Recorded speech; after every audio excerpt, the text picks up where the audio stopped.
दोस्तों, यदि आप भी भारत और श्रीलंका के बीच खेला गया पहला T20 मुकाबला देखने के बाद खुश हैं, तो हमारी इस वीडियो को एक लाइक जरूर कीजिएगा। हमारे आज के इस वीडियो का लाइक टारगेट मात्र 300 लाइक्स है, तो वीडियो को लाइक करना बिल्कुल भी मत भूलिएगा। तो दोस्तों, बता दें कि पल्लेकेले क्रिकेट स्टेडियम में भारत और श्रीलंका के बीच 3 मैच की T20 सीरीज का पहला मुकाबला जब शुरू हुआ, तो इस मुकाबले में श्रीलंका टीम के कप्तान वानिंदु हसरंगा ने टॉस जीता और पहले बल्लेबाजी करने का फैसला लिया और भारत की टीम को गेंदबाजी के लिए आमंत्रित किया। इस दौरान भारतीय टीम की गेंदबाजी कुछ खास नहीं रही और श्रीलंका के बल्लेबाज आसानी से रन बनाते हुए नजर आए।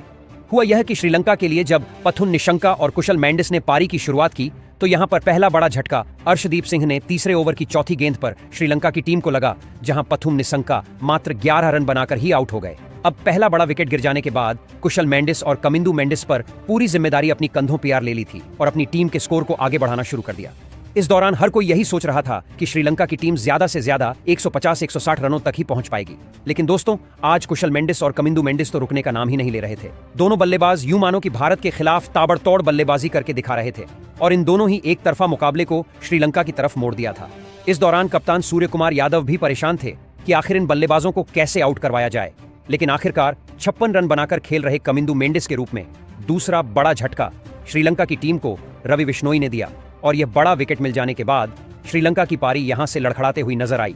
और यहां कमिंदु मेंडिस इस मुकाबले में बेहतरीन 56 रन बनाकर आउट हो पवेलियन की तरफ चलते बने, जिसके बाद धनंजय डी सिल्वा बल्लेबाजी के लिए मैदान में आ चुके थे। अब दोस्तों, कुशल मेंडिस और धनंजय डी सिल्वा पर हर किसी की निगाहें थी, लेकिन यहां पर कुशल मेंडिस के साथ बल्लेबाजी कर रहे धनंजय डी सिल्वा मात्र 23 रन ही बना पाए और धनंजय डी सिल्वा का विकेट गिर जाने के बाद फिर मैदान पर उतरे चरित असलंका, जहां कुशल मेंडिस और चरित असलंका ने मिलकर फिर साझेदारी बनाना शुरू कर दिया और दोनों ने मिलकर पारी को आगे बढ़ाया। यह दोनों बल्लेबाज बखूबी जानते थे कि पूरा दारोमदार अब उनके ही कंधों पर है और इसीलिए दोनों बल्लेबाजों बेहतरीन शॉट खेलते हुए पहले 150 रन के पार श्रीलंका की टीम को पहुंचाया, जहां ताबड़तोड़ बल्लेबाजी करते हुए कुशल मेंडिस आज भले ही अपना शतक पूरा नहीं कर पाए, लेकिन इस मुकाबले में 29 गेंदों में 35 रन जड़कर उन्होंने अपनी टीम को सम्मानजनक स्कोर तक पहुंचाया और इस दौरान कुशल मेंडिस ने 7 चौके और 5 छक्के भी लगाए। इसके अलावा उनका साथ निभाने वाले चरित असलंका के बल्ले से बेहतरीन 40 रनों की पारी निकली, जिसके चलते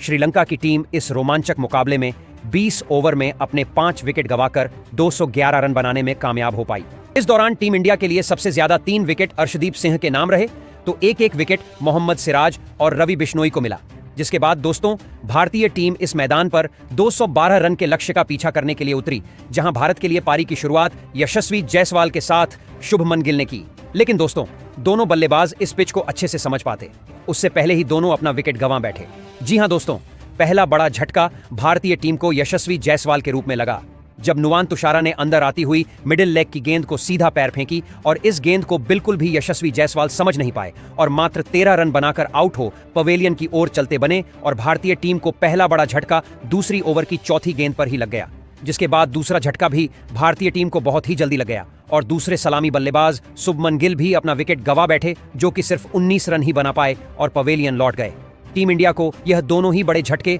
नुवान तुषारा ने दिए और इस दौरान भारत की टीम का स्कोर मात्र 35 रन ही था, जिसके बाद दोस्तों, अब टीम इंडिया को एक साझेदारी की जरूरत थी और इसके बाद कप्तान सूर्य कुमार यादव के साथ बल्लेबाजी करने के लिए मैदान में उतरे हार्दिक पांड्या, जहां हार्दिक पांड्या और सूर्य कुमार यादव ने मिलकर पारी को संभाला और दोनों ही बल्लेबाजों ने स्कोर को आगे बढ़ाना शुरू किया और सावधानी से खेलते हुए अपनी टीम को आराम से आगे बढ़ाना शुरू कर दिया और इस दौरान टीम इंडिया ने अपन कोई भी विकेट नहीं खोया, जिसके चलते श्रीलंका के ऊपर भी प्रेशर बढ़ता चला जा रहा था और बेहतरीन बल्लेबाजी करते हुए भारत के बल्लेबाजों ने इस मुकाबले में काफी अच्छी बढ़त बना ली थी। लेकिन दोस्तों, वही हुआ जो किसी ने नहीं सोचा था, क्योंकि ताबड़तोड़ बल्लेबाजी कर रहे कप्तान सूर्य कुमार यादव के रूप में टीम इंडिया को तीसरा बड़ा झटका लगा, जहां सूर्य कुमार यादव इस मुकाबले में अपने अर्धशतक से मात्र 4 रन से चूक गए और 46 रन की पारी खेल वापस पवेलियन लौट गए, जिसके चलते श्रीलंका की टीम को भारत का यह सबसे बड़ा विकेट मिल गया था। लेकिन दोस्तों,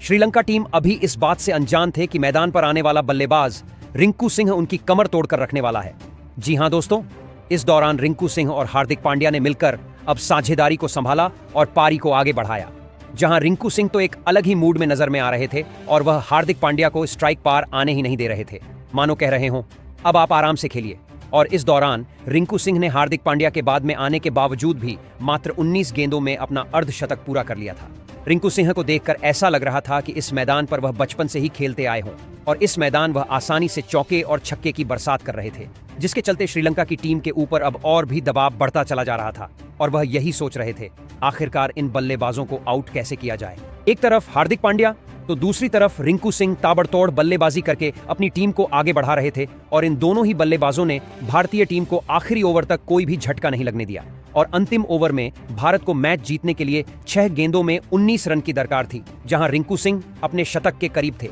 तो वहीं दूसरी तरफ हार्दिक पांड्या अर्धशतक के नजदीक खड़े थे और यह दोनों ही बल्लेबाज मैच तो जिताना चाहते थे। और इस बीच श्रीलंका के कप्तान चरित असलांका ने अंतिम ओवर करवाने के लिए वाणिंदु हसरंगा को भेजा, जहां हसरंगा ने पहली गेंद हार्दिक पांड्या को पैरों में डाल दी, जिस पर कोई रन नहीं मिला। अगली गेंद को हार्दिक पांड्या ने बाउंड्री के पार सामने की तरफ लगाते हुए 6 रन बटोर अपने अर्धशतक को पूरा किया और अब टीम इंडिया को 4 गेंदों में 13 रन की जरूरत थी। अब दोस्तों, टीम इंडिया के बल्लेबाज हार्दिक पांड्या ने 1 रन भागकर रिंकू सिंह पर पूरा दारोमदार थमा दिया कि अब आप ही यहां से मैच जिताएं। अब चौथी गेंद रिंकू सिंह भली भांति जानते थे कि कम हाइट के बल्लेबाज को ये जरूर यॉर्कर या फिर बाउंसर गेंद डालने की कोशिश करेंगे और रिंकू सिंह पहले से ही तैयार थे और उन्होंने उस गेंद को शानदार डीप कवर्स के ऊपर से छक्के के लिए जड़ दिया। अब भारत को 2 गेंदों पर जीतने के लिए 7 रन की जरूरत थी। अब 5वीं गेंद पर रिंकू सिंह फिर से बड़ा शॉट लगाने के लिए जाते हैं, लेकिन वो गेंद लॉन्ग ऑफ की तरफ चली जाती है, जिसके चलते रिंकू सिंह को 2 रन बड़ी आसानी से मिल जाते हैं। अब दोस्तों, टीम इंडिया को आखिरी एक बॉल पर 5 रन चाहिए थे मुकाबला जीतने के लिए। रिंकू सिंह पर हर किसी की निगाह टिकी हुई थी और दोस्तों, यहां रिंकू सिंह ने चालाकी चलते हुए बाउंड्री के पार छक्का लगाकर इस मुकाबले को अपने नाम कर लिया और इस मुकाबले को जीतने के साथ ही टीम इंडिया पहला T20 मुकाबले को जीतने में कामयाब हो सकी। तो वहीं दोस्तों, इस दौरान भारत की तरफ से रिंकू सिंह ने अपना शतक भी पूरा कर लिया था। उन्होंने बेहतरीन 101 रन बनाए, तो वहीं उनका साथ निभाने वाले हार्दिक पांड्या ने 51 रन की पारी खेली, जिसके चलते टीम इंडिया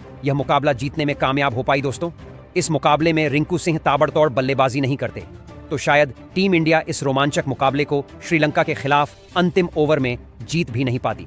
हालांकि हार्दिक पांड्या और सूर्य कुमार यादव की भी बल्लेबाजी की जितनी तारीफ की जाए उतनी कम है, क्योंकि इन बल्लेबाजों ने अपने दम पर भारत को मुकाबले में बनाए रखा। तो दोस्तों, आप सभी की क्या राय है? इस मुकाबले में भारतीय टीम की बल्लेबाजी और गेंदबाजी को 10 में से आप कितने नंबर देना चाहेंगे? हमें कमेंट करके जरूर बताइएगा। नए हैं तो चैनल को सब्सक्राइब करना, वीडियो को लाइक और शेयर करना बिल्कुल नहीं भूलें। धन्यवाद।